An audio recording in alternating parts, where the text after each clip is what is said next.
ம்.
தாழ் கத்தரி மறந்து வீட்டு தாழ் கத்தரி மறந்து வீட்டு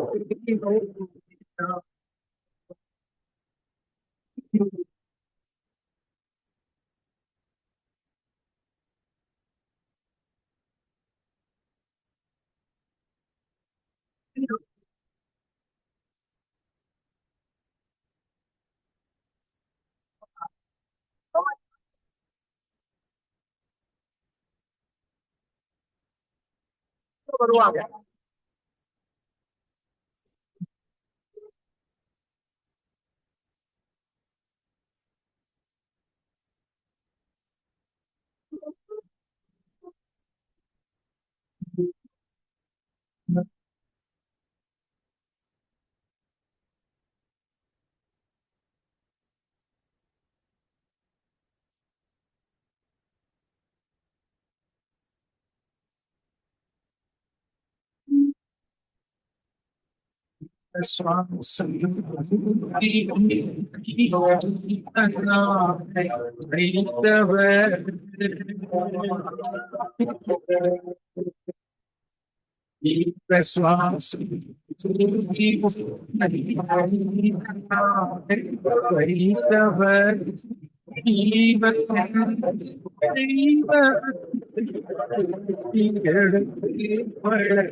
பாவம் செய்த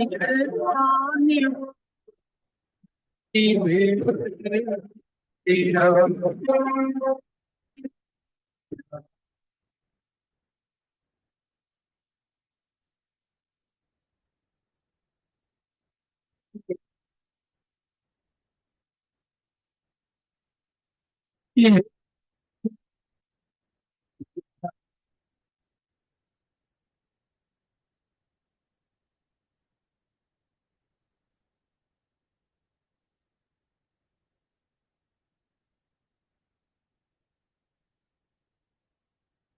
கிறிஸ்து ஒரு மதத்தின் தலைவர் அல்ல.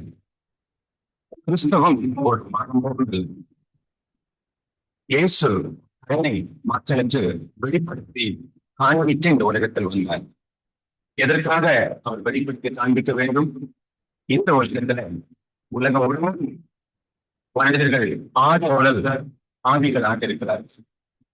ஆதாம் ஏவாள் காலத்தில் ஜெய பாவம் வந்து உண்டு. பிறந்ததற்கு பிறகு நம்முடைய பல கிரியைகளின் மூலியமாய் செய்கிற பாவம், பாவங்கள் கழுவப்பட வேண்டியது மிக அவசியம். பாவத்தை கழுவுவதற்காக அதற்கு பரிகாரமாக பழைய காலத்தில் எல்லாம் பலிகள் செலுத்த வருவார்கள். எருசலேமுக்கெல்லாம் மாடுகளையும் ஆடுகளையும் கொண்டு வருவாங்க. பலிபீடத்துக்கு முன்பு மாட்டையோ ஆட்டையோ வைத்து அதன் மேல் தன்னுடைய கரங்களை வைப்பாங்க.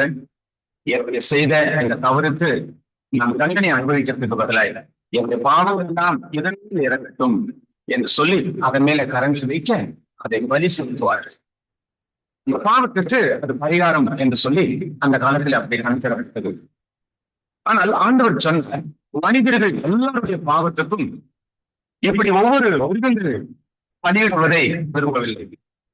ஒரே பரிசுத்தமான ஒரு மனுஷனுடைய ரத்தம் சிந்தப்படுமானால் இந்த உலகத்தில் உள்ள எல்லா மக்களுடைய பாவங்களும் கழுவப்படும் என்ற ஒரு திட்டத்தை வைத்தார். லேவியராகமம் 17ஆம் அதிகாரம் 11வது வசனத்திலே ரத்தம் சிந்துவது பாவ பரிகாரத்திற்காக ரத்தம், பரிசுத்த ரத்தம் என்று எழுதப்பட்டிருக்கிறது. ரத்தம் சிந்துதல் இல்லாமல் பாவ மன்னிப்பு கிடையாது என்று எபிரேயர் நிருபத்திலும் தெளிவாக சொல்லப்பட்டிருக்கிறது. ஆகவே பரிசுத்தமான ரத்தம் சிந்த வேண்டும். இந்த மனுஷர்கள் இந்த உலகத்தில் இருக்கிற எவ்வளவு ஊழியக்காரர்களும் சரி, பரிசுத்த ரத்தத்துக்கு அது அவனுடைய ரத்தம் ஈடாகாது. வேதம் சொல்லுகிறது, தேவன் ஒருவரை தவிர பரிசுத்தவான் வேறு யாருமே கிடையாது.